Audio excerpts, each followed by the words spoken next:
I was waiting for the CB, yeah, at the end of that. Oh, Yeah. sorry. I was internally. I get hype on it. Yes. Well, welcome back, Monarch fans, to the Hudson Homers podcast. CB here with me as always. Coach Finwood here as well. We are Back coming from off the of a dead. series win over Yeah. Georgia State. How about that? Yep. Yep. Sunbelt Series win and our second series win of the year. Been a few weeks in between them, but it was good to get that. The week. We started the week with a Sunday win at um, Southern Southern Miss. Miss, a fantastic game. You guys probably recapped it in the one I missed last week from being on my deathbed. But I thought, real quick, I mean, Blake pitched great. Yeah. And,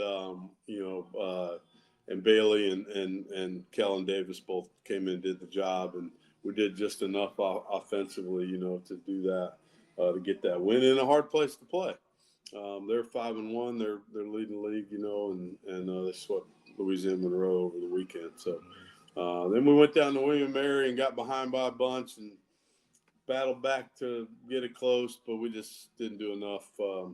It's tough when you get down by that much in a midweek game, and we had to throw a couple guys more maybe than we wanted to in those games, but to try to get back in it, which I didn't plan on. But our start was so bad that we had to, so that was disappointing. And we got together and talked about effort and caring and pride and things of that nature. And I thought we came out and played better this weekend. I thought the guys, offensively, certainly Friday and Saturday, we had pretty good approaches. We finally got some timely hits. Guys in scoring position, which we haven't been good at all year. I thought Friday, obviously, Kyle Edwards, who will be the guest, had a big day for us. TJ Aiken had a couple hits, scored a couple runs. And we hit some balls out of the ballpark. Dallas hit a home run. Ron Hammond hit a home run. Yeah. I was laughing because the wind was howling out, and I said, "Man, I'm usually yelling at Ron when he hits the ball in the air." And he ran one out of there, and then Tanner Shadle, his first college hit was a pinch hit home run. And we really think Tanner's going to be a good hitter here, and it's just that time of the year where we got to get his bat in the lineup, somewhere, either in left field, first base, DH, one of those spots. He's got to get at bats the rest of the year because I really think he's got a chance to be a really good hitter. So and then he had another one on the next day and should have had one yesterday. I mean the wind Yeah. yesterday, so but he did hit a double later in the game to score all in a run. But Friday, getting back to that game, they gave us a couple on defense, maybe misplayed a couple balls at second base. It seems like I thought Ben Moore gave us a good start, his longest start of the spring, 5 innings, and he was more efficient. We've been on him to, be more efficient with his pitches, not just way his pitch count goes up so fast and then he's out of gas. But he was 5 complete innings, 67 pitches, so he did what we asked.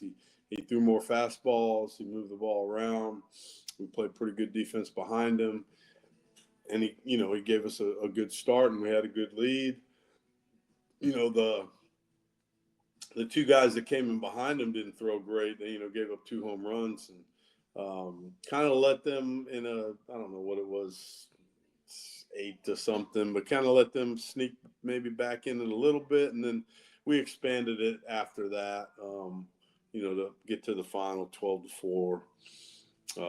And Bailey Matella came. We ended up bringing Bailey in. I didn't want to use him, but they were in the top of the lineup, in the 7th, and I felt like we needed to just to make sure they didn't get some momentum back. And Bailey came in and pitched great, and and that kind of shut it down from there. So got a good Friday, conference win to even our record in the league.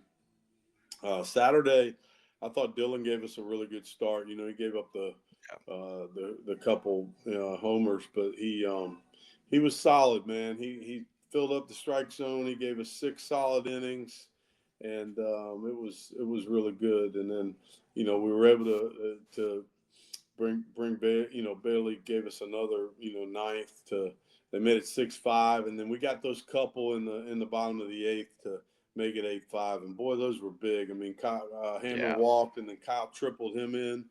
And then we went down angle with the infield in, and Luke chopped on the short, and they didn't have a play on Kyle at the plate. And for those of people that don't know, there's some different plays you run at third base, reads. And so with the infield in, one is you see it through. You're going to make sure it gets through the infield. You're not going to take a chance. You usually do that with a slower runner. Two, your plays that are more aggressive, you have two versions of almost the same play. One's called a down angle, where you're just making sure the ball goes down off the bat, and then you go. If it goes up, you get back to tag. And then another, some people run, is just called the old contact play. Like, you're running on contact, and then if it's a line drive, you're going to be out. And so we run the down angle version of that, and it worked there. With good runners, I prefer that, because it puts a lot of pressure on the infield, and they got to field the ball clean. They got to make a good throw home. The catcher's got to make a good tag. When you're up, especially, you can afford to put a little more pressure on teams like that. Which That's always my argument for putting the ball in play. So many things have to happen perfectly, especially when you're talking about a tag play. It's like so many things have to happen right for you to get out. And a good example of that is what got us started on Friday. I think we had a runner on third and one out, and they were giving us the run. And Luke Waters got down a couple strikes and fouled some pitches off, and then got a breaking ball in play to score the run, and then he beat it out. And then we got a couple more. So, getting the ball in play, which is something we still have not become adept at. We've got to get better at that, without a doubt. But Friday and Saturday we did. We did a good job of getting in play, and we got some big hits. I feel like Friday and Saturday was everything that you've been preaching and coming on here and talking about as well, with what the team was doing, and like finishing teams off, taking advantage of runners when they're in scoring position with less than 2 outs, doing those little things. I know Luke had a couple instances like that. One Friday, I think a big one Saturday to take the pressure off. 2 RBIs. I just I saw it all coming together Friday and Saturday. And whereas Wednesday didn't necessarily see that come together. I felt like guys were pressing a lot, especially in the later innings of William & Mary. Yeah, and we're not built to play from that far behind, to be honest. Like, we just don't run enough, and we don't, we need to be in the game. And so our pitchers' jobs is to keep us in the game. We're able to move some guys up a bunch and things like that this weekend. We're able to steal a few bases and do some things like that. So, and then Sunday, man, I mean, the wind was blowing in, and, it wasn't as good a day to hit. Blake only gave up that, that one run he hung a changeup, and the guy hit it out. And then he almost hung another one. The guy almost hit that out. But Blake was fantastic. I mean, his starts for us have been so consistently good. Like, he's given us 6 and 7 innings of one-run stuff, almost every time out. I mean, my gosh, I told the guys, I said, man, we give up one run on Sunday, like, we should win. Like we won last Sunday at, Southern Miss giving up one run. We won 4-1. And but it's just a little bit of luck too. Like, the wind stops blowing just for 5 seconds, and Tanner's ball goes out. When their guy hit his home run, I looked and I went, that wind ain't blowing the same. And just for a second, and he hit that just as good as that kid did, I thought. And it was just a different. It was earlier in the day, and the wind was blowing in a little bit, and that's just how it goes. I mean, that goes out of the park. We're up 3-0 in the second inning, and Blake's on the mound, so wasn't meant to be. We had a couple chances, not many. I thought their kid did a good job. You gotta give him credit. He filled up strike zone and challenged us, and I don't know. Sometimes it just feels like we play defense in the batter's box. Like, we can get to the point where we're so unaggressive in the strike zone, and then we swing at balls out of the strike zone. And it's like we're not getting enough, like, loud foul balls or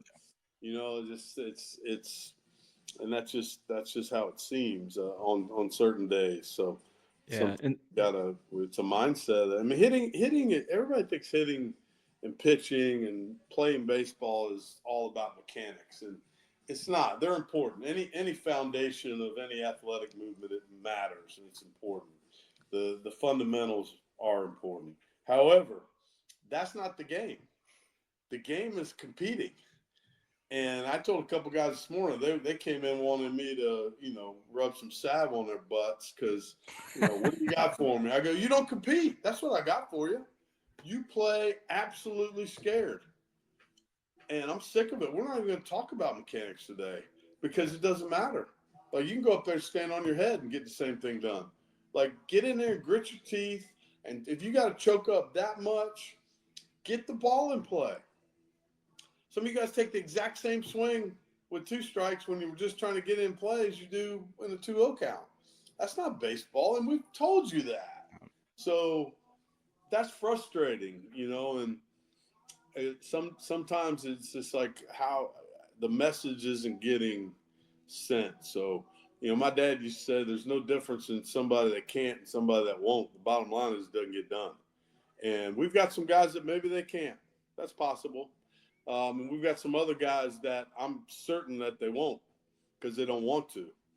And I told one of them today, I said, man, I wasn't the most talented player. And I never go, I could do this, I could do that. But I struck out 4 times my senior year. You know why? Because I didn't want to strike out, ever. It ruined my day. I was brought up, you don't strike out. You don't let him beat you. And kids today just don't care. It doesn't bother them. They see it on TV. They've grown up in this, and that bothers me to no end that a guy won't just cut his swing down and get the daggum thing in play. We got a couple – Efren Morales does it. He battles his tail off with 2 strikes. Like, I'm really proud of him. I think Zach Leith is battling with 2 strikes. Yep. And I think Kyle Edwards is battling with 2 strikes, but not enough. Not enough guys are. Yeah, Zach had an at bat on Sunday where he was quick down 0-2. The pitcher's working the corners, got 2 called strikes, hung in there, battled, end up drawing a walk. I don't think we scored that inning, but I mean that's exactly what you're talking about. Fight hard at the plate, be smart. That's being a ball player. Yeah, that's being a ball player.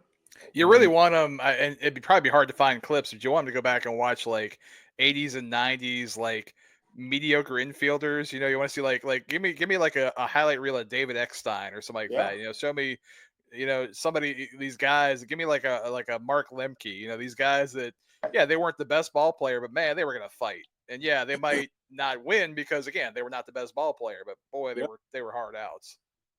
And even the great ones that were Rod Carew, you couldn't strike out.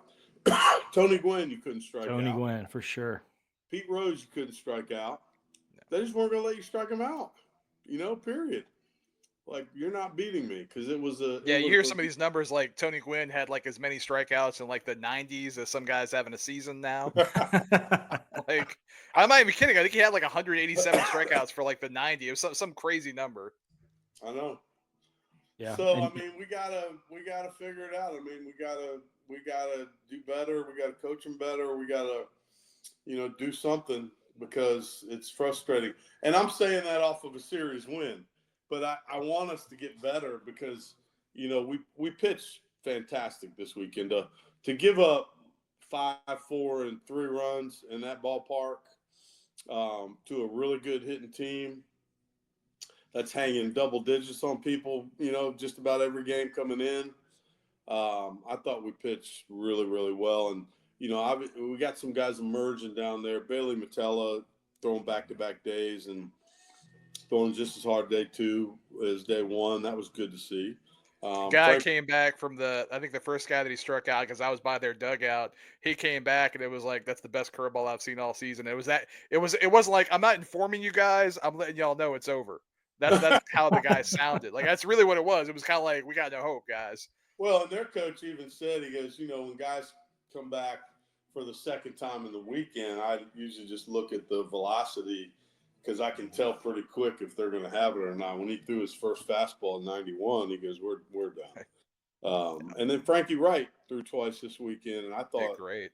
through fantastic. Like he's Yeah. starting to stack up some good outings on top of each other.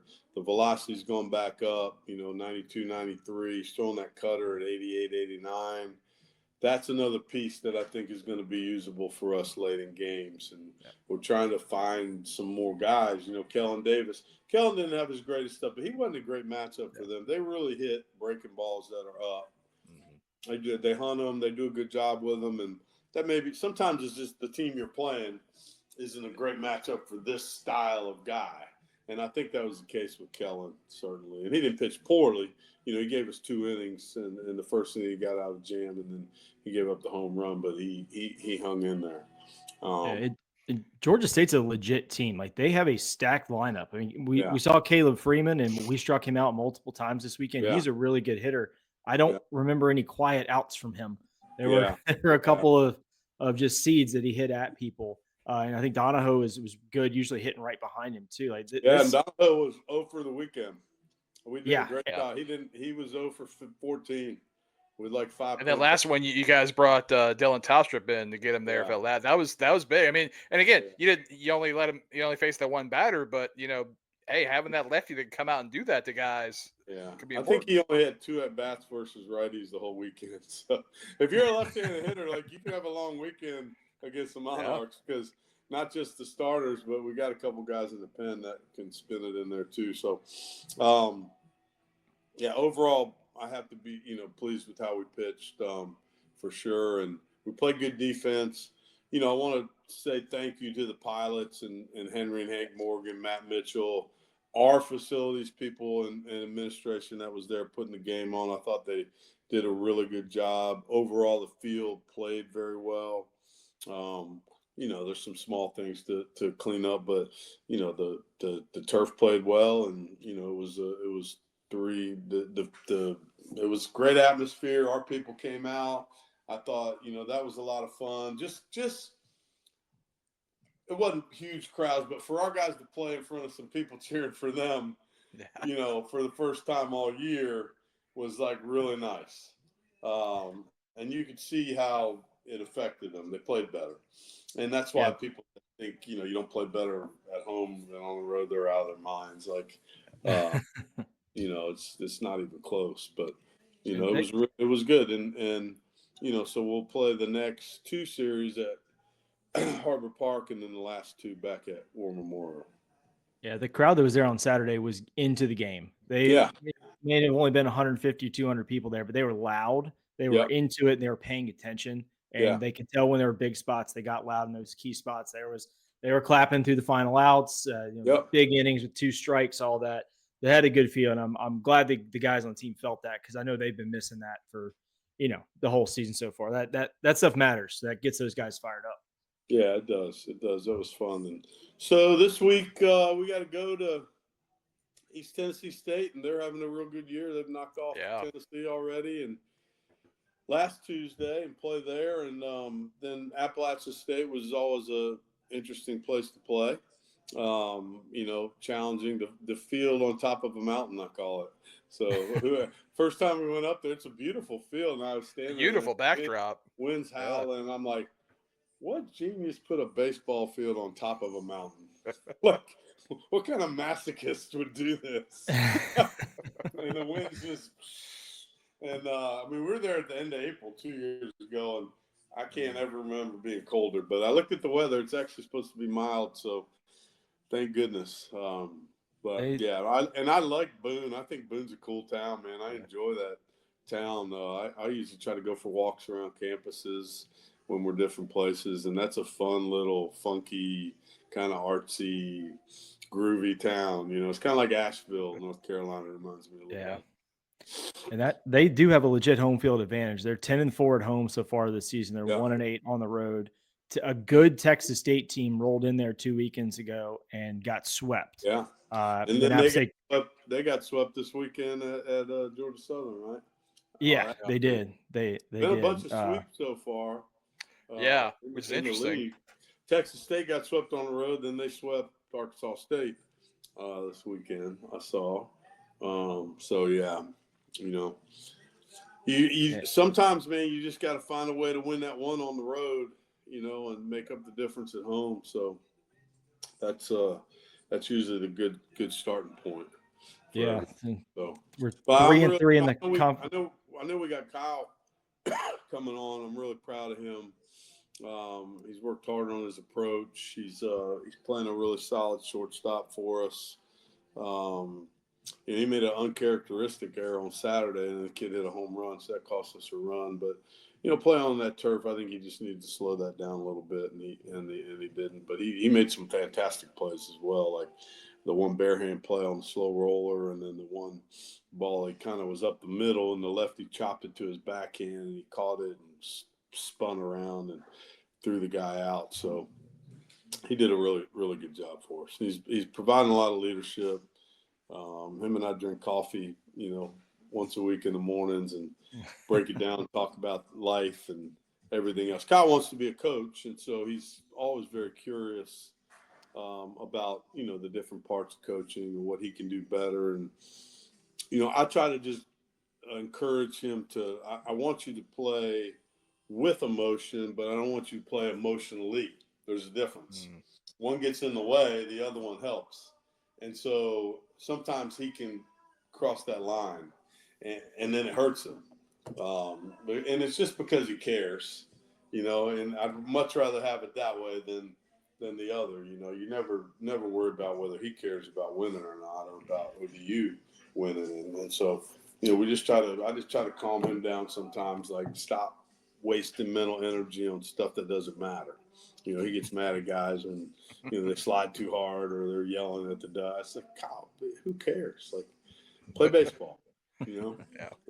And he's maturing in that regard. He's doing a much better job with that. And, being one of our captains, I think he's having a really good year. I really do. And he got off to a real slow start swinging the bat. He did. He's climbing back out of it just, progressively and gradually being more consistent. Yeah. Well, before we bring Kyle on here in a little bit, I got a couple of fan questions for you. We didn't have any voicemails this week. We did have one last week, but I was given some questions.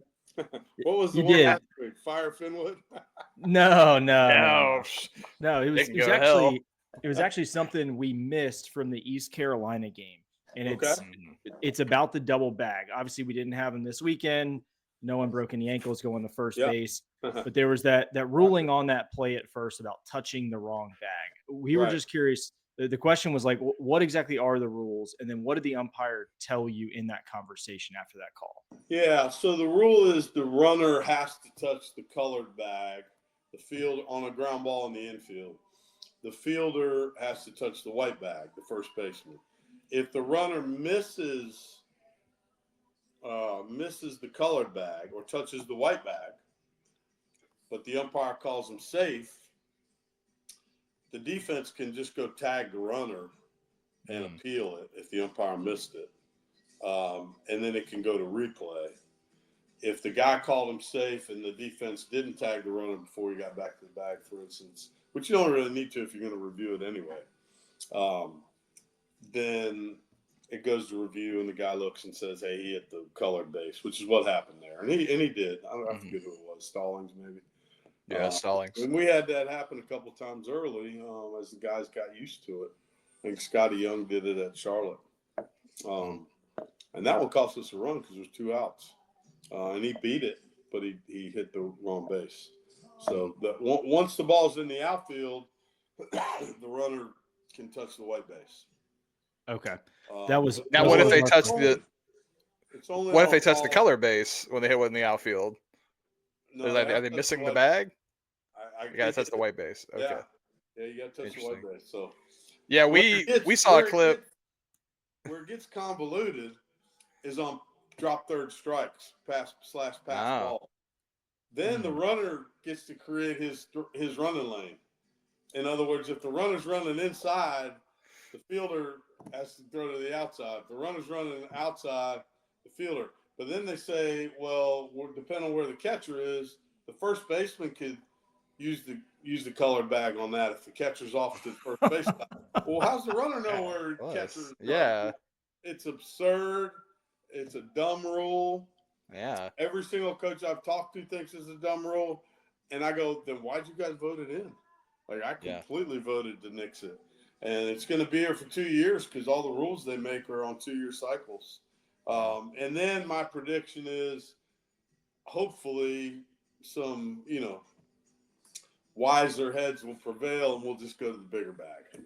Like pro ball's doing. And then we saw a clip of, again, I think it was Wake Forest against somebody, but the runner was there was like a pickoff throw. Yeah. And he went around, the runner kind of dove in and he went around and he stood up on the color base. And so it was like, I saw that. Like half of his foot looked like it was on the white base and the other half on the colored base. Yeah. And the guy almost kind of nudged him onto the colored base. Right. The fielder, yeah, the first baseman for Wake Forest kind of did. Whoever that dummy umpire was, he couldn't wait to call it. Oh, he was so you know excited. What I mean? Yeah. Like, good for you, pal. Way to go. Like, you couldn't, you said some color. Like, that's not the intent of the rule. Come on. No. I wouldn't have cared if he was on the colored base right there. Mm-hmm. That's not why the rule's put in place. No. So it's a collision rule. That's it. Yeah. So the rest of it shouldn't really matter. And that's where some of these umpires just need to develop some small iota of feel. But Well, thank you, Justice, for calling in last week, leaving that voicemail, answering the question. We promised you we would get back to it this week, and we did. So some of the other ones were submitted anonymously to me while I was walking around either War Memorial or at William and Mary through that experience. But one of them is talking about scheduling, and we know in football, if you take a road game, you typically are getting paid out. If you go to the South Carolina, Indiana, like football's doing, is that similar in baseball, or is it much more of a kind of more trade kind of thing for baseball side? It's a little bit of both. For instance, this year we got guaranteed money to go to Auburn and Mississippi State. We got guaranteed to go to Georgia Tech. But sometimes you'll play somebody on the road. Charlotte, we just trade home series. That's what we do with them. And then we'll pay, like next year we've got Northeastern, UConn, and I think Penn State coming in, and we're giving all of them guarantees. Breaking news on the Hudson Homers podcast. Yeah. Love it. That's good schedule. And then Charlotte comes back. So that's our four, all home in the new stadium. So that's our 4 preseason weekends, which is pretty good. Yeah, that's awesome. UConn's usually pretty stacked too. That's a good RPI team coming in. Northeastern's been good. They're good. Boy, Mike Glavin, love him. Good. Yeah, love Glav. So it's a little of both, and we give out guarantees, usually to get teams to come in here and play us at home early as well. Okay. The midweek's not much. You just kind of trade out those home and homes or whatever. If we used to give Princeton some money, I think, to come down and play us a couple times during their spring break, but theirs is moved, so I don't know that we'll be able to keep that going. Oh, that's a bummer. Yeah. All right. Well, I'll just do one more question here, and this is fine. Whatever we got, I want to be helpful. I missed last week, so I'm glad, to the anonymous fan that asked me that question. I'm glad you did, because we got some awesome news for next season. But the other question they had is, we've had a lot of mixes with infield positioning. I know we've seen like Tehran and Maverick at second. We've seen some mix-ups. How are you feeling in terms of are you ready to set more of a consistent lineup in infield, or is it going to be kind of moving around based on matchups and things like that at the plate? Well, I would love to not do that. The best teams I've ever coached, I think Scott Berry said it one day, we were talking, the best teams you ever have, everybody knows who's playing when they get to the ballpark that night, as long as they're not hurt. And the bad teams, you play all these different guys because nobody's playing good enough to be in the lineup every day. And I think Tehran's playing pretty good. I'm pleased with what he's doing. We just, Stallings has just really struggled this year. And so Dallas was starting to show, some signs of coming around, and then he hurt his shoulder diving for a ball on Saturday and couldn't play on Sunday. So, I think we'll probably play Brody Connors this week at third, who's a freshman that's played a little bit, and, give him a chance to get out there. And Brody's a solid player. He just, hadn't gotten a ton of run yet. No, I would prefer not to be juggling the infield around, and we're doing the same thing in the outfield. I mean, it's just, when guys aren't playing well, you're constantly trying to, and it's and then some people say, well, you got to give them a chance to settle in and all that.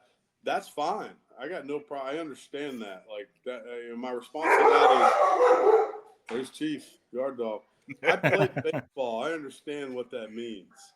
But they got to give us something to make me want to play them, especially when they're struggling. And sometimes that something is effort, like in grit and determined. Do something, dive for a ball, help us on defense, take an extra base, get a bunt down, be a ball player, like be a grinder, and get us something that makes me go, all right, we need to play that guy. Don't give me a reason not to play or give me a reason to play it. And that's the thing. These guys just want it given to them. That's this culture. And life doesn't work that way. It's hard. You guys got to be willing to do hard things. And so far, we don't have enough guys that I could say are that way. I think Teron's doing great. His energy's great. He plays hard. He's an awesome kid. He's playing, solid for us. I like him to keep getting better on the double plays, but he works at it and he cares. And so I can live with that. What's the old saying? You want guys that you can go to sleep at night if you lose. Yeah. Because you knew they were into it, man. Like they gave you everything they got. Okay, well, then I'm good with that. But if I sense like we just weren't into it enough, like that's a problem. Like competing is a skill in itself. Being tough is a skill in itself. People talk about tools in baseball. Well, those two things are tools, in my opinion. And you got to be willing to do it. I think Blake Morgan is a good example of a guy that is out there. Is there anybody in the ballpark that doesn't think that dude is competing his butt off? And having a great time on top of it. He's having a great time. He's pitching like a senior. And you know what? He's pitching for the Monarchs and battling his butt off. And he's going to get a chance to play after this because of it. And that's what these guys don't get. I go, if you play good enough for us and help us win, then you get a chance. If you can't even play good for us, like, how do you think you get to play at the level above us? That's not how it works. Like, you're living in la-la land, man. I have yet to see anybody come suck for us and then go play pro ball.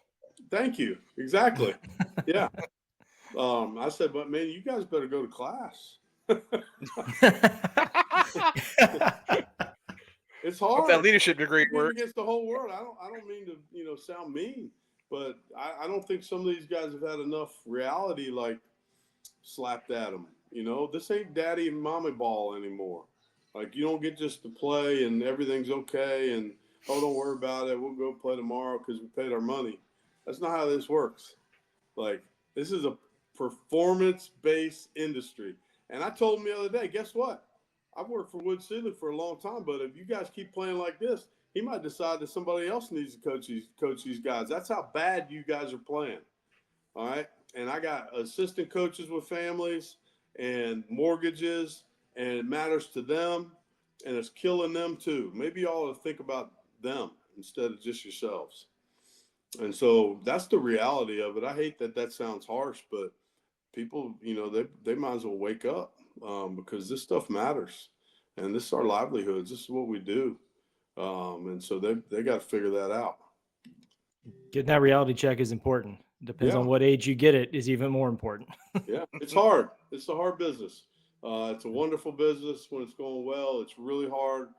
It's hard on the coaches. It's hard on their families. It's hard on their friends. We're people, and we laugh and we cry and we have relationships, and all of it matters. We just tend to wear it on our sleeves just a little bit more, because it hurts your spirit when your guys don't play well. It makes you feel like you failed somewhere, and nobody likes to feel that way. And some of it is just, could a few more guys care a little more and give a little more effort? And like I'm using this podcast to speak to our team half the time. So. I was just thinking a minute ago, I was like, we got the cheat code here if any of the guys are willing to listen and actually implement some things. Yeah, who knows if any of them are, but hopefully they are. I mean, we care about the guys. They know that. We're always there for them. But I'm just going to not tell them the truth. Yeah, that's part of caring for them is telling them right. how it is. Care enough to tell them the truth. And sometimes the truth ain't what they want to hear. Tough.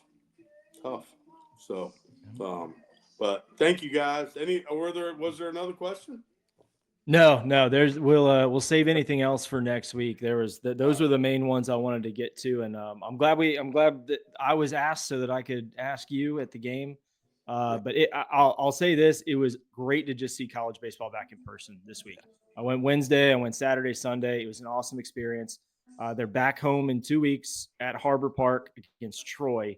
It's going to be a fun series. A lot of good competitive juices flowing between the coaching staffs and the players and all that. Should be a great showing. So. I don't know if you guys saw Myers' bat flip on Twitter. Oh, did he get another one? 50 feet high in the air. Yeah. Right Coastal's dugout, and I think they all went ballistic. Yeah. Dropped about 12 runs on them after that, didn't they? Yeah. I'd be mad if it was against us, but if it was against Coastal, I'm cool with that. That's fine. Now, if you're out there, if you're at the games at Harbor Park, make sure if you see Gary, you stop him and you talk to him. Me, I'm busy. I'm taking pictures. I'll probably just say hey and keep walking. But you feel free to talk to Gary. He's got you. They don't need more encouragement, CB. All right, guys. Thank you so much. We'll see you again next week. All right. Thanks so much, Coach. Have a safe trip. All right. Go Monarchs. Go Monarchs. All right. We're going to take a quick 30-second break. We'll come back. We will have Kyle Edwards. Hey. This episode of the Monarchist Podcast is brought to you by the Pride of ODU Collective. Their mission is to elevate the experience of student athletes through name, image, and likeness, while also elevating the fan experience. If you or your business are interested in getting involved, you can reach out to us directly or go over to theprideofodu.com. That is theprideofodu.com. Thank you for listening, and go Monarchs. All right, welcome back, fans. We have the pleasure of being joined by Monarch starting shortstop Kyle Edwards. Second time on the podcast, once last year, first time this year. Kyle, thanks so much for hopping on with us, man. Yeah, thank you guys. I really appreciate it. Yeah, congrats on a series win this weekend over a tough-hitting Georgia State team. How are the guys feeling after getting the series clincher on Saturday and then going into some workouts and stuff today? I think we feel really good. It's been a little while since we went a Friday, Saturday win and had a chance to get a Sunday sweep. And always getting a chance to play for the sweep is always, exciting and fun because it adds another level of competitiveness. But we feel really good and ready to go into a big week. This is a good week for us on the road. Kind of get back to quote unquote home. So yeah. How was it playing there at War Memorial? I know you played there a little bit in the summer with the Pilots, so it's not your first time there. And you played there a few times in high school, didn't you? Yeah, I think I saw you play. I saw you play a playoff game there. That's right. Yeah. So how was it getting to play back there again? It was awesome. It felt like travel ball. Felt like kind of high school, like kind of where I had, like where baseball kind of started for me. In high school and middle school, it was dirt. It was a dirt field at the time. When I was a lot younger. So it was a lot of different looks and obviously different fan base. But then I played there in high school in the district championship. It was a good time. And playing there in college, there. Yeah. Oh, closer. Back in the pitching days. But yeah, I mean, it was fun. I think, if I had a say in it, I feel like we should play all of it there because it's gritty. It's it's where baseball, it's just a field. And if you have a field, a ball, and a bat, and an umpire that says play ball, then it's fun. So it was a good weekend. It was good for our fans to get to see us play. I think we needed it a little bit. But yeah. How nice was it just to sleep in your own bed for a couple of nights this week? It was good. I mean, I'm probably one of the few people in the world to say this, but I actually kind of really love hotel beds. They're pretty comfortable to me. So I don't really have any bad things to say about the road. I mean, I kind of just like going wherever. Hotel beds are awesome. I sleep actually the best in hotel beds. See, the bed is okay. Usually for me, the problem is the pillows. They're either too hard or too soft or lumpy. So that it tends to like I was kind of like, man, I can't bring a pillow on this trip as I'm flying. So that's So generally me. The bed's fine. you got to find a way to stuff that pillow in the bottom of your suitcase or something, get away in there because you are right. The pillows are the problem, but if you get a pillow you like, the beds are prime. It's fair. That's fair. I mean, you're not wrong. The bed's usually nice. Yeah. Yeah. Okay. And, in my situation, if I travel for work, I've got a room to myself. You're having to contend with a roommate that might snore, might sleep with the TV on. I mean, that Well, can I be a got the best nightmare. roommate in the world, Ephraim Morales. He is one of the Oh, greatest yeah. kids of all time. So, and he loves to sleep too. So we just do the same thing. I think I heard y'all saying that one day at Southern Miss. You guys were like, "Yeah, all we did yesterday. We slept. We got up, went to this meeting, and slept again." Yep. Yep. Oh, That's well, wonderful. you had an awesome play on Saturday. You were kind of shaded up the middle, and the ball hit to your right side in the gap. You somehow got to it, got back, and just threw a laser beam to first. Like, do you just practice that constantly, or is that just second nature to you at this point to make plays like that? I mean, I like to work hard and practice at fielding any ground ball I get a chance to get my glove on. But a little bit of both. I just the defensive aspect of the game is my favorite part. So like any chance I get a chance to make a cool play, I try and do it, or a play that helps the team win, routine plays. I just love defense in general. So any chance the ball gets hit in my vicinity, you're definitely gonna see me diving for it or giving my all after it because I hate when balls get through the infield when I had a chance to get it. So Is not. I've seen some guys work a lot on throwing with different arm angles, especially at shortstop. And I've seen other guys where they're like, I really try my best to make sure I get back to the same arm angle every time. Are you kind of one or the other?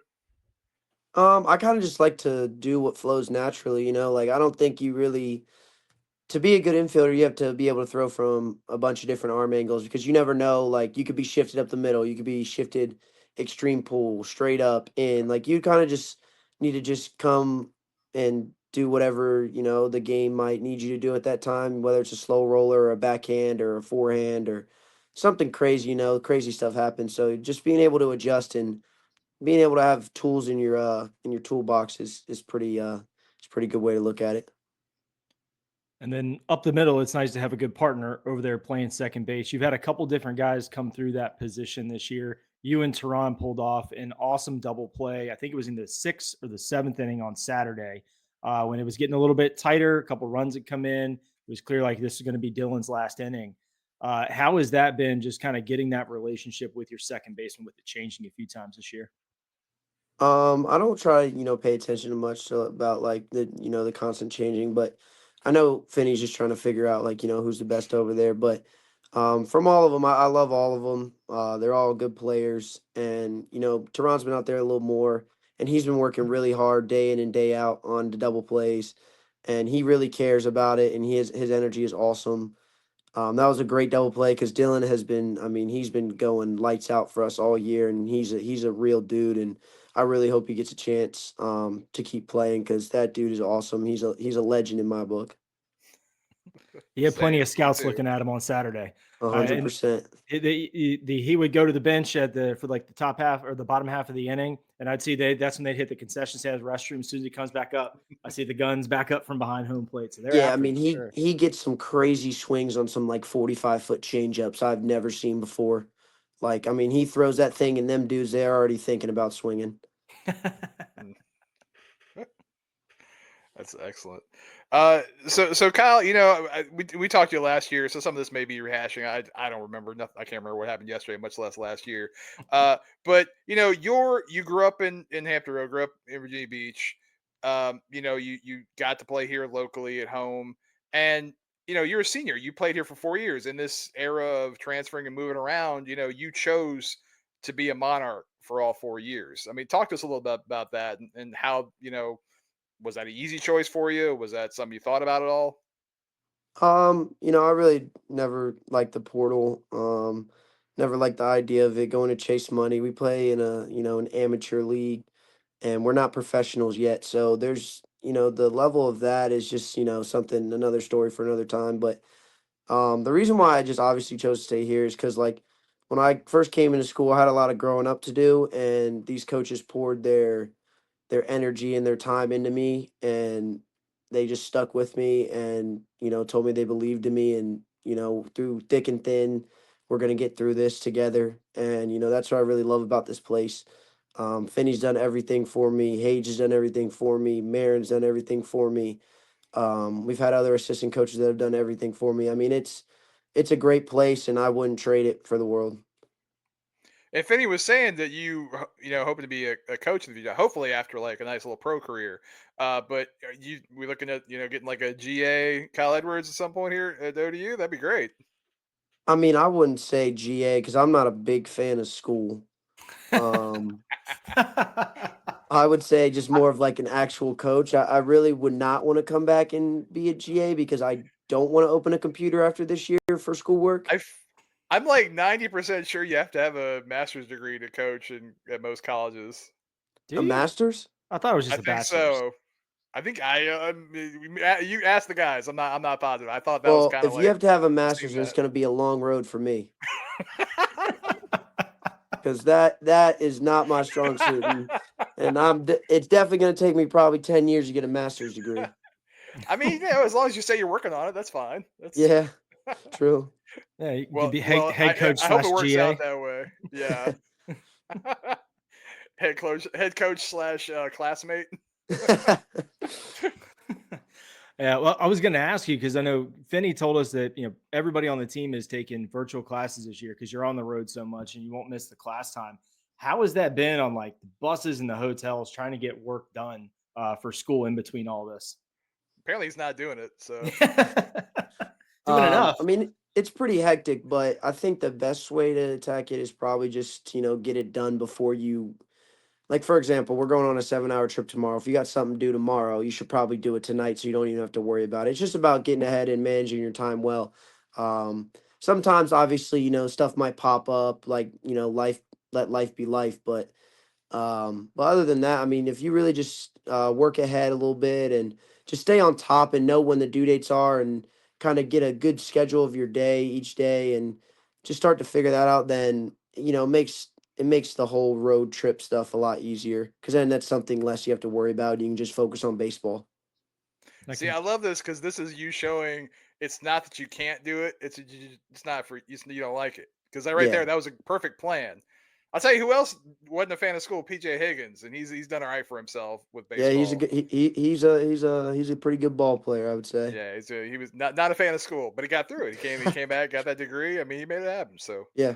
yeah. Oh, One thing I really like this weekend. Maybe you guys. No, you didn't have it before because I was with you last weekend. Our new home run celebration with the construction helmet. That's whose idea? How'd that come about? I dig it. I like it a lot. You got the ODU stickers on there. It's great. I mean, it was kind of a couple of our ideas. I mean, we were always talking about it because so what happened was, and if any alums that I had played with or used the chain before, unfortunately we have not been able to recover that thing. Don't know where it might be, but the construction hat just fits our team this year. Because obviously in the fall and the preseason when we were scrimmaging and practicing, all we heard was banging and dudes knocking stuff down with hard hats on. And I thought it was pretty cool to get they gave us a couple and we took one and put a bunch of stickers on it. And it's pretty cool. Yeah, it's pretty great. Well, I got a picture. We'll make sure we get that on here at some point. But yeah, no, like I said, it fits the idea, and it also, that kind of fits. Finney's always got that kind of like he wants the lunch pail guys, the guys who drink out of the water hose. That kind of ethos of with the construction helmet fits that perfectly. So I like it. I think it really does fit the idea of the team. Yeah, 100%. what's the last known whereabouts of the home run chain? Was it Southern Miss? No, Southern Miss, we didn't have anything. So when we hit those, I think it was maybe two or three that we hit. It was just a bunch of high fives and good job. But I think the last whereabouts of that thing was down there in Biloxi. It was, I think, wasn't it Scheffler that found it somewhere? So I like to think that just means that somebody else can find it and give it its next true purpose. It's just the journey of the chain. Yeah, 100%. You're correct on that, and hopefully the next people that find it make it as special as it was to us. Love it. Beautiful, right? Some It's life. some 11-year-old's going to be making TikTok videos with that after he hits his first coach pitch home run. It's great. Why not? It'd be awesome. Yes. All right. Well, I know you got to get out of here, Kyle, but one more question for you. We're asking all the guys again this year. Who are you living with from the baseball team this season? I'm living with Luke Waters, living with Bryce Jones, TJ Aiken, and Will Orbison. Okay. I'm going to say Bryce Okay. and Luke, I think from far away, you might think they're brothers or twins or something. They look so much alike. It threw me off a little bit this week. I hadn't seen them in a while. With Yeah. the mustaches now, yeah. Yeah. Well, they had just got rid of those mustaches. They said the next that's game right. that we lost, we were gonna shave it, so they shaved There you their mustaches. No more mustaches. Speaking of Bryce, our ODU Sports social media put out a video that I really enjoyed. They were asking all you guys who the best bromance on the team was. And I thought there was a little bit of a bromance triangle there because there was a lot of answers of Kyle and Bryce, but then there was also some Kyle and Kane and George. So who's the real bromance with, man? Is it you and Bryce? I mean, you and Bryce have been boys forever. You leaving him for some new guy? What are we doing here? No, so actually it wasn't me and it was Bryce and me, and then Bryce and Kanan. I've known Bryce since I was Okay, we were bad. in the sandbox. But I He's don't really cheating on know. you. Okay, my bad. Yeah, I don't really know the real answer to that. Bryce is always gonna be my guy. That's not gonna Even if you're not change. his. Okay. Yeah, I mean, I know deep down that he knows that, we're always gonna be boys and it's never gonna change. If you love him, set him free. I got you. All right. All right, Kyle. Well, we will let you get on out of here. We appreciate the time. Travel safe this week. Good luck at ETSU, and then good luck at App State this weekend. We'll be watching. Thank you so much. Kyle, appreciate Thanks. you, buddy. Take care, man. Take care. What a good kid. Absolutely. Hey, I only made our faces big for like 2 seconds this time. I'm getting a little bit better. That was good. That was solid. Yes. You're getting the controls down. It's Yes. I don't want to do it, so I'm glad you are. Yeah. Well, Kyle's awesome to talk to. He's great last year, great again. Like that's just genuine personality. That's him right there. Yeah. He's gonna tell you how I've been watching that. I remember seeing him for the first time. I think he was like 14. He was playing for the Drillers travel ball team it was Kurt and Sam Sinnen, and their dad Matt were coaching. And I think Harrison Didowick at UVA was on the team, and there are a few other guys that I think are playing college ball at different places. And I remember being like, this kid is good. He was out there playing shortstop, hitting, he was pitching, and even Finny was like, "Yeah, this kid, like he could field for us right now." So I mean, it's wild to look at that, and now here we are. I mean, probably 8-9 years later, and here he's a senior, and still just he's been exactly who I always thought he was. He's a stud, and he's a great kid, and glad local kid, and I'm glad we got him here, and I'm looking forward to. We only got another month or two getting to watch him in an OD uniform, and gonna enjoy it. Yeah, absolutely. And, I don't want to, baseball's not like football where you can drill down and like, oh, these 5 plays, if these would have gone differently, we would have a totally different season. It's not like that in baseball. But the 2-run triple he hit on Saturday, I think was really big for the team. You get the great win on Friday. You dominate start to finish. You put that game away in the 6th inning with, I think it was a 5-run 6th inning after they kind of chipped away a little bit. But you could kind of feel that tension coming back in that inning because Georgia State had scored some runs. It was all of a sudden a much tighter ball game. And then you get your senior captain to come up, does just a great piece of hitting to lace one into right center, split the outfielders perfectly, 2-run score. He's at third with 1 out. Luke hits that high chopper to get him home. And now it's 8-5. And everyone's like, whew, we can relax a little bit because we've seen that play out before where you get into the later stages of the bullpen, you give up some more runs. And I kind of look at him as like, that's the point against Southern Miss last week where everything flipped and went downhill and we lost the series. Instead, Kyle comes up with a big important hit, scores 2 runs. We win the series on Saturday, have a shot to sweep Sunday.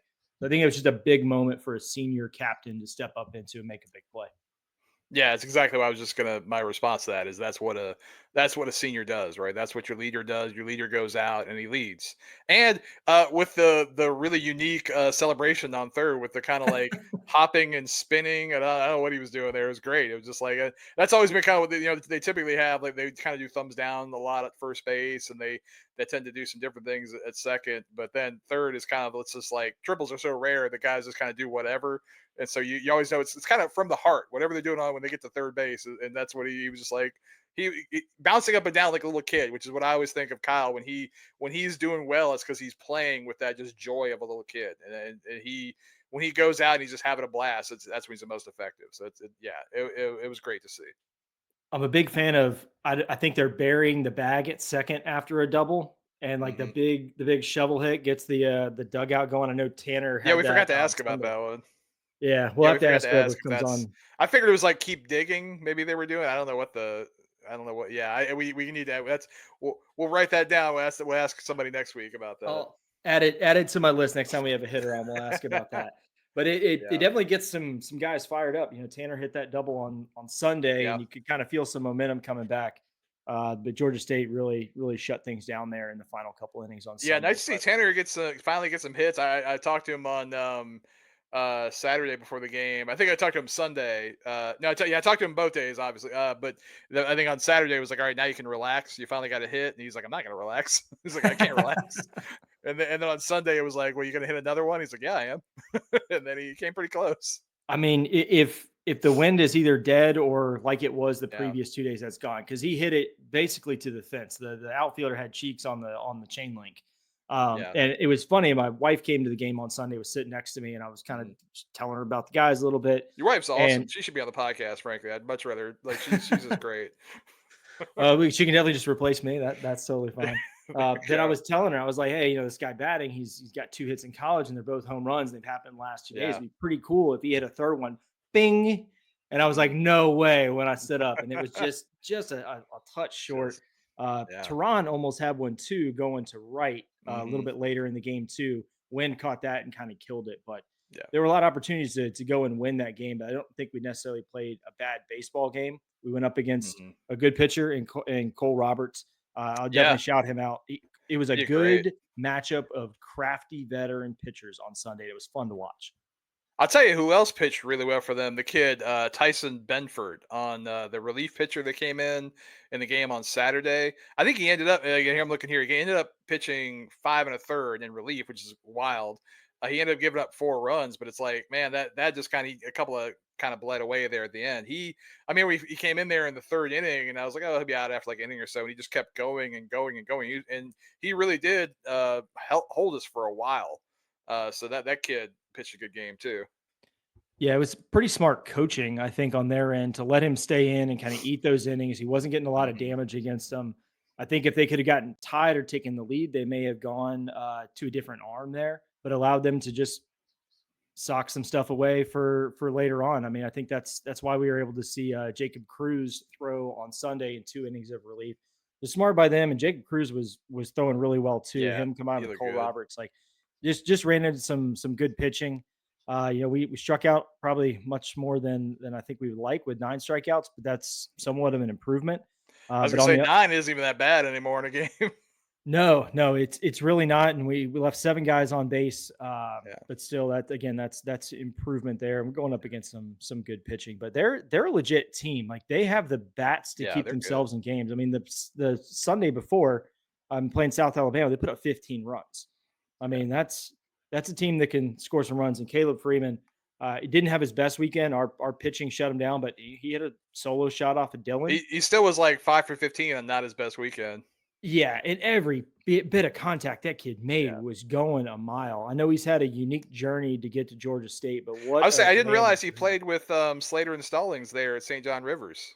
Yeah, yeah, because I He think he was he went was what? their teammate, and then he went to Auburn last year. And I'm assuming they probably brought him in thinking this guy's gonna be a guy, and then he barely played. And then now he's at Georgia State, which I mean, nothing against Georgia State because they're right here competing with us, but just having been to Auburn, Georgia State's not Auburn. No, and I think he started his career at North Georgia too, so he's been around a Yeah, little bit. four But years, four man, schools, one of those guys. But just a great find for Georgia State. I think they're going to be a Yeah. tough team to contend with going down Yes. the stretch. They're not the Georgia State you remember from a couple years ago that was No. fighting to get out of the bottom four. They're going to be right in the Yeah. hunt this year, and it'll look like a better series win as things go on too. Yeah. So Let's see our players of the week. Let's get that. Let's talk some more good about some guys. yes, They're absolutely. gonna look very familiar. I realized as I was making it that it's the exact same guys that won it last week. And look at those guys making it happen. Yeah. Yes, So Kyle was 7 for 17, had 2 doubles, a triple, 2 RBIs, 2 walks, and 3 steals. So he was also 7 for 16 last week. So the last 2 weeks we're talking about 14 for 33. What is this? 3 doubles, a triple, 2 RBIs, 4 walks, 5 steals in the last 2 weeks. I mean, it's pretty good. pretty solid, and And it was close this outstanding week. defense. Yeah, It was it was. close. I've said this a few times, but I kind of unilaterally do this every week, just kind of like being a complete jerk. As we all know, that's my role here. I'm a jerk. But I did actually I actually communicated with you last night. We talked about it. You're right. Yeah, Zach Leet, he was 8 for 16, 2 doubles, a homer, 5 RBIs, and a walk. So another great week for him. After last week he was 4 for 15 with a double and a homer. Efrain Morales got back on that's from last Sunday. He took the day off last Saturday for the first time all year. Got a few hits on Sunday. 8 for 15 this week. 2 doubles, 2 RBIs, a walk, 2 hit by pitches. He gets hit by pitch all the time. So Efrain and caught his first game. Looked pretty good back there catching. First time he's played the field this year. Yeah, I was gonna say he looked pretty good behind the dish. I think he's got a couple things to clean up just because he's probably a Yeah. little bit rusty catching in Mm-hmm. games. He might be the most flexible catcher I have ever seen. Mm. He was doing things that like made my groin muscle tear just sitting in the stands. The way he was moving around. I know he was hobbling around a little bit towards the end of that game on Sunday, Mm. probably just wear and tear. But Yeah, probably just hadn't done it that much. He's been catching bullpens, but it's very different than catching a game. yeah. But he looked good, and he is that scrappy player. I mean, he's gonna lean into a pitch. He's gonna throw his body out there to block balls. And I mean, he's a true freshman, and he's doing all that stuff. That's a lot of great potential. He's a dude, and it's funny that I don't know if you saw there was an article about a freshman we have coming next year, JJ Hand, who's a catcher, and he's Ephraim's a little guy, right? He's the kind of the Altuve, right? And JJ Hand's more like the Adley Rushman, the large, big, Matt Wieters type catcher.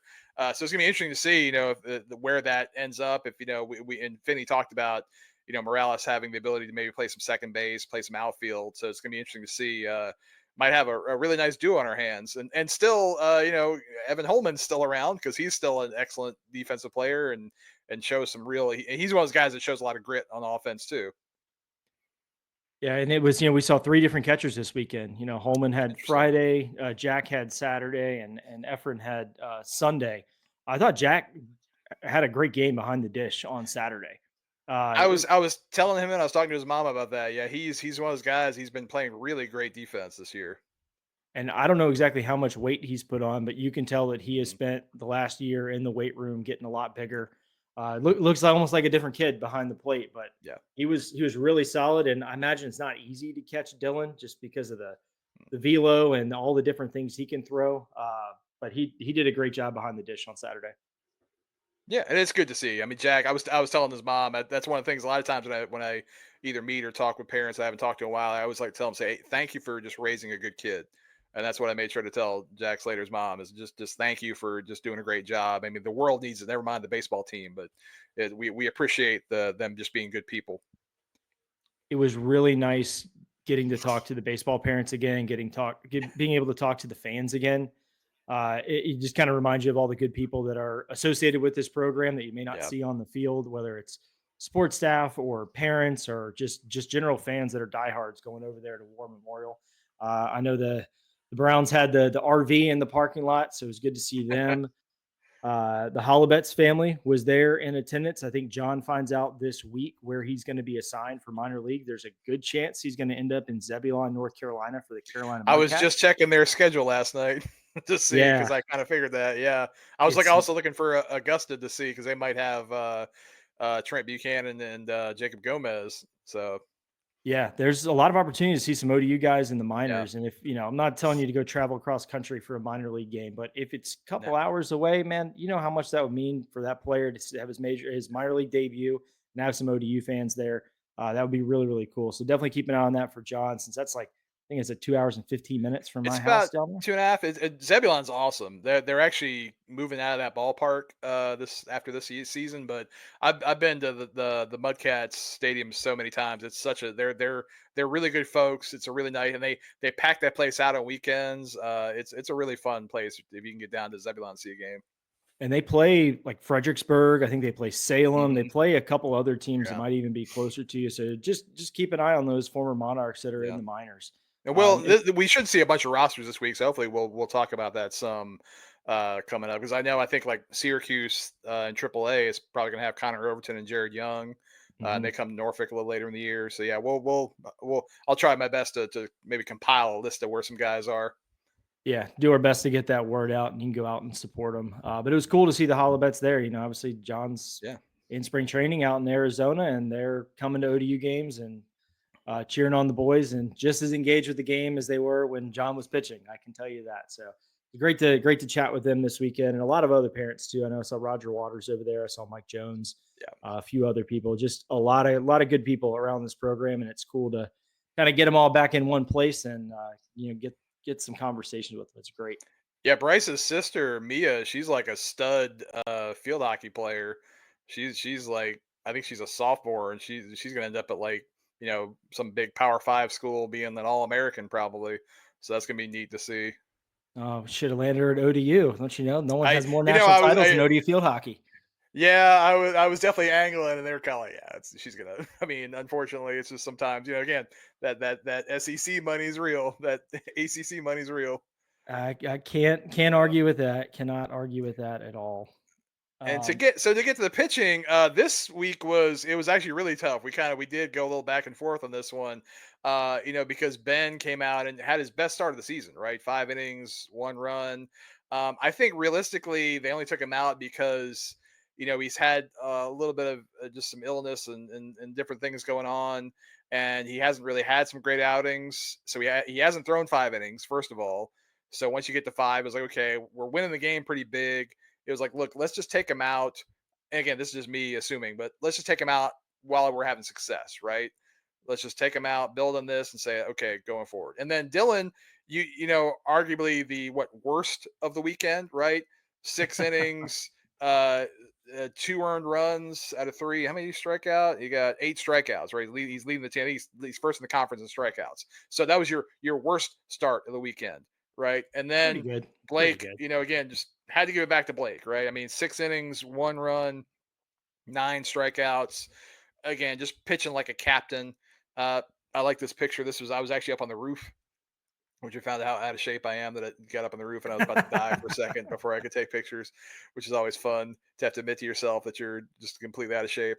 But yeah, I mean, you hear him there in the dugout. You hear him even when he's the pitcher, he's still talking guys up. I mean, he's just a captain. And so it's unfortunate that didn't get to win that game. But so last week he had 7 innings, 1 run. So you're talking about 13 innings, 2 earned runs in the last 2 weeks for Blake. That's such a weapon on Sundays too, because I feel Yeah. like the other team just doesn't see it coming Mhm. to trot him back out there. He looked great. He started off the game the right way. He struck out Caleb Freeman, who got moved to the leadoff spot, I think, just to get more ABs with Yeah. his talent. And Blake struck him out twice. I mean, can't ask for more than that. Striking out their best player twice to start the game and then just keeping it rolling. This whole rotation could be pitching pro by the end of the year, which is crazy. I mean, it sucks because we're probably not gonna have any of them back next year, which is wild to lose your entire rotation, especially when they're this good. But that kind of amazing that I really believe that we're gonna have all 3 of these guys playing pro ball by the end of the season. Yeah, I mean, compare that to last year when we were kind of using the opener, and it was sometimes a little Hmm. touch and go with starters and things like that. To just flip it this way is great. And you're seeing us stay in more conference games because of it. Yeah. I think we got a ways to go and some things to figure out for the Yes. midweeks. I think we saw that at William and Mary, which I don't want to think about that game too much more, but we had opportunities to go and win that game too. We left a lot of guys on base. My dad had a really positive spin on it because he was there at the game, and he said, "Look, if you look at it, after the first inning, we won the game. The Yeah, first inning was a nightmare. Nick Lopezio just did not pitch very well. He looked really good until he didn't. And gave up 5 runs in the first inning. So if you look at it, what was it, 8-3 the rest of the way, right? I, Or 8-5 believe, the rest of the way? yeah, 8 to Yeah, 5 or I something like mean that. 8-5. I think 8-5 because it was 10-8. Yeah, so if you look at it that way, say, hey, if you can, and that's the thing. That's what we talked a few times about the little things here and there are the differences right now. And so if you can avoid doing that, you win the. Yeah. I mean, moral victories don't help you in the win column, but No. you got to build on stuff. And our RPI is still in the 50s despite the 7-14 record. Yeah, and did Mike tell us earlier that we had the number 6 strength of schedule? Yeah. In the We're up to whole, in 6 in all strength of of schedule. every team in D1, number 6. So that tells you, again, if you're acting like this isn't a tough thing they've been doing, and that doesn't take into account that like they don't play a single home game. Yeah, and it was awesome at War Memorial this weekend. That was great. That's not a home game. Like it's really, Yeah. I mean, we're in the zip code. It's great. We love it. It's better, but you're not playing at home. Yeah, still had to hop on a bus. Our good friend Harry McBrien drove the team over on Sunday for Venture, and thank you to Venture for providing those buses for the team to Yeah. come back and forth to War Memorial. They'll be doing the same thing when they go over to Harbor Park. But we're talking about the strength of schedule, and one of the reasons why the strength of schedule continues to get pumped up is East Tennessee State, who we're going to have on Wednesday. Whew. They are 18-5. They're 2-1 in the SoCon. They got a win over number 1 Tennessee in extra innings just a week ago. It was last Tuesday. Last They beat Tuesday. Tennessee. Then they took 2 out of 3 at home against Samford. And Samford is typically a pretty good baseball program there. And they took 2 out of 3 from them. So at least we stopped their, I think, 7-game winning streak because they Yeah. destroyed Longwood before Tennessee.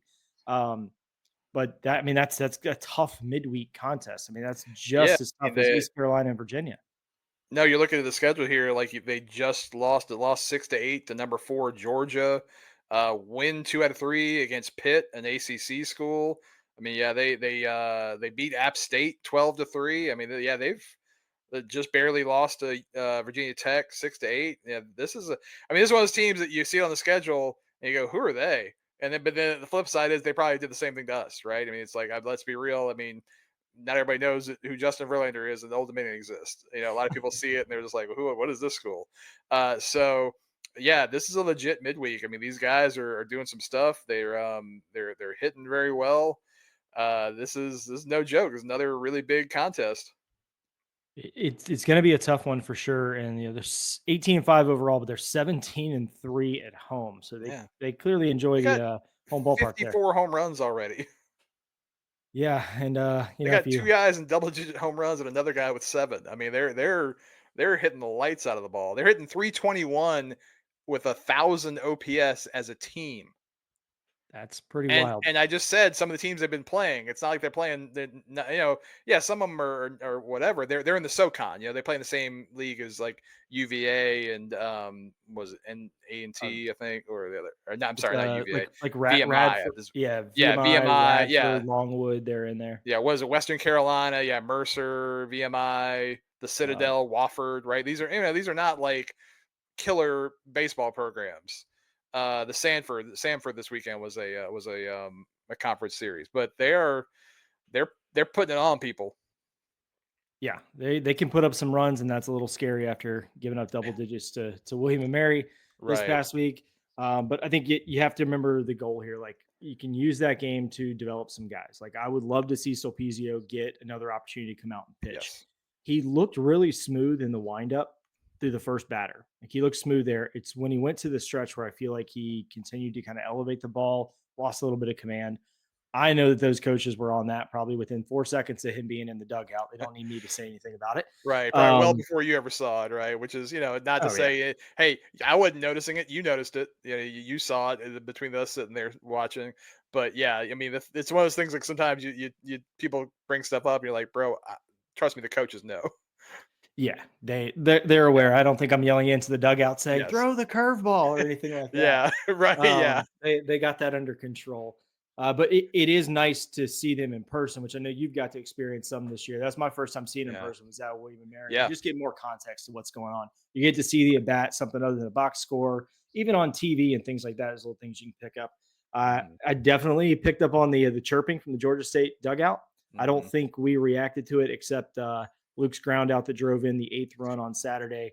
He turned his head back and may have said something. I didn't Yeah, hear I what was it was. over They there and asked I him. didn't hear what he said, so I don't know. I really didn't know. I was kind of right behind their coaches, and I didn't even hear it. So I just all of a sudden they're kind of like all chirping back and forth. So who Yeah. knows? These guys, we're all bros. We're all alpha bros. Everybody's a bro. We're all dudes. So that stuff happens. Whatever. Yeah. Luke was laughing about it after the game. So obviously it Yeah, wasn't exactly. that serious or anything, but it's just the funny little things that you notice like that where, all right, we just went up 8-5 and pretty much put a nail in the coffin there. And that's the Yeah, time you choose to chirp somebody. But right. Which is usually anyway, how it goes.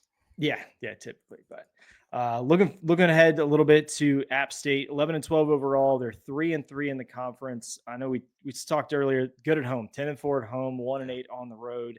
I don't really know what to think of this team yet. I think it's going to be a fun way to figure each other out here over the weekend. They've got High Point Tuesday, and then Friday at 6, Saturday at 3, Sunday at 1, all on ESPN Plus.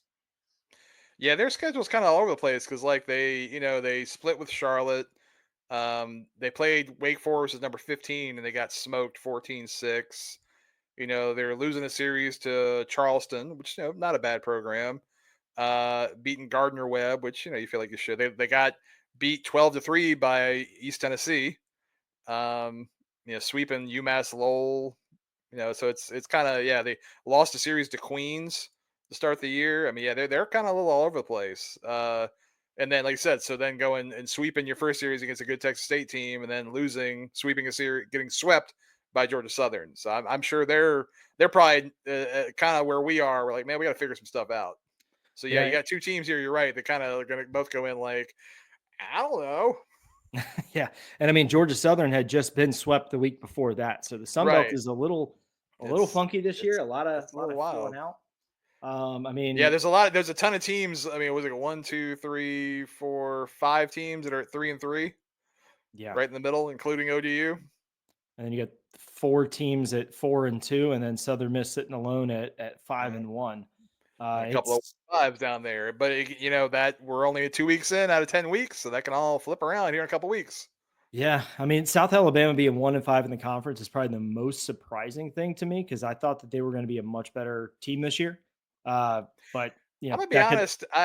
This isn't anything personal to them, just based on the few years here in the Sun Belt. I don't think much of South Alabama sports. I don't have a lot of belief in them. I kind of tend to look at them as when they win something, I'm like, oh, good for them. They made it happen.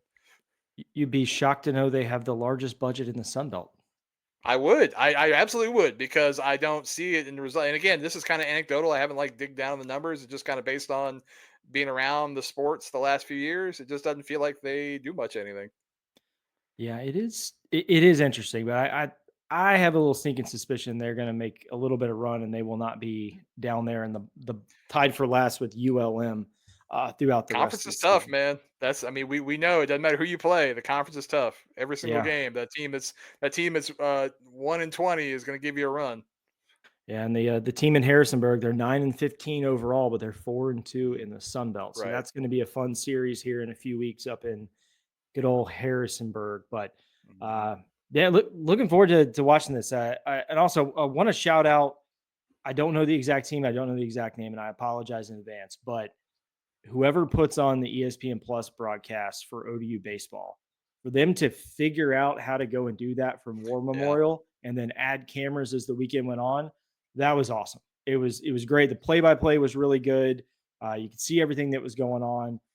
Just really great job pulling that off because from what little I know about how that process works, it's a challenge to get it to happen from the football stadium to the Jim Jarrett Athletic Building. Now you're adding a river in between the two of you. So kudos to them for getting that up on ESPN Plus that fans couldn't make out to one. Yeah, I know a month ago I was talking to some of the guys. They didn't know how they were going to do it. They were like, especially the replay. They were like, which I saw. There was a computer to monitor, which I didn't realize what it was for. I was like, oh, that's the replay. It's actually right by my own plate. I don't think they even needed it. But yeah, shout out to my buddy Chris Ross, who was the cameraman up top on the roof the entire, because I went up there for like half an inning and I was like, boy, it's windy as crap up here. And it wasn't even that windy part of the day. So shout out to him for 3 days of standing up on the roof and with a camera that really was, I think he was just making sure it stayed still. So it wasn't like a really like, and he's pretty good at what he does of all the different stuff. So good, yeah. Chris is awesome. He's a good kid. He's a Cowboys fan, which is disgusting and bad, but that's all right. He has his rewards for that by their terrible play all the time. Hey, yeah. Also, shout out to Jim Heath. He kind of came in and subbed in, I think, on Saturday and Sunday for some athletic communications work. He works at Hampton now. He's no longer at ODU, but still pitching in to help us out from down the road, which is great with women's basketball hosting WNIT. They beat Navy on Saturday. I think they're playing today, or they're playing tomorrow. So they'll have another game that'll be on one of the ESPN networks as well. So shout out to them. Just a lot of good stuff coming together this weekend to make things run very smooth. And War Memorial was awesome. I love what they've done out there in left field with the patio and the rooftop. Like 20 kinds of craft beer you can go buy, good food. Definitely have to come down and check out a Pilots game after seeing. And that's my one big hope is that some people that haven't been to the Pilots games, that they come for the ODU games and decide, hey, I need to come over and see, because they typically have at least a few ODU guys. We had some years we had like 8 ODU guys on the team, and some years we only have like 1 or 2. Like I said, Kyle was playing there at the end of the year. Whether they're ODU guys there or not, it's a blast. The Morgans do such a wonderful job with it. They always have good competitive teams, guys that play hard. There's a few, I know, like when it was a ULM comes in, we got one of our guys, Henry Garcia, was playing for them. There's some Dalton Barhams with them too. But yeah, the Pilots are awesome. The only problem with it is having to cross that bridge, which is not their fault. Hey, I didn't have to cross the bridge this weekend. I was straight down 64. Yes. I'm on the right side of the water. Oh man, well, it's rare that happens to me. I'll suffer for the next 2 home series though, because I was gonna say, have fun with the Troy series. Yeah, I'll debate whether that's a hotel night or not for when I got to get that done. But either way, looking forward to it. I think the guys were much looser even after Sunday, and I know that's a game that they wanted to win. They wanted that sweep, some kind of fierce, but they just have a little bit different vibe about them. They're a little more relaxed. They're playing the ball the way that they're kind of being coached to play ball. Doing some smarter baseball IQ things. All that could just go to shit at App State. We'll see, but you feel a little bit differently with this team after seeing them kind of start pulling it together in conference play here. Yeah, Friday and Saturday, I think I was watching the game there at one point on Saturday, and I was like, the last few days, like, this is the team that's in my head. When I talk about them and I say all these good positive things, this is what I'm seeing. And so seeing that actually happen in real life was really nice, because being on that long road trip with them where that wasn't happening much, it was nice to see it in person. See that reality. Like I said, the reality where I have my like, hey, this is what could happen if we do the right things. If they play at their ability, the ability that I see in them all the time. I'm sure the coach is seeing them all the time. Hopefully things are moving the right direction. I mean, like, I think a few weeks ago I was talking about our isolated slugging, which is just a good gauge of our power. We were at 080, which is bad. Anything, 100 is pretty much average. And I think what I say, in the 1 year we had so many home runs, it was like 250, which is insane. And even last year was like 150. Well, now we're up at 124 as a team. So right there, just showing we are hitting the ball harder.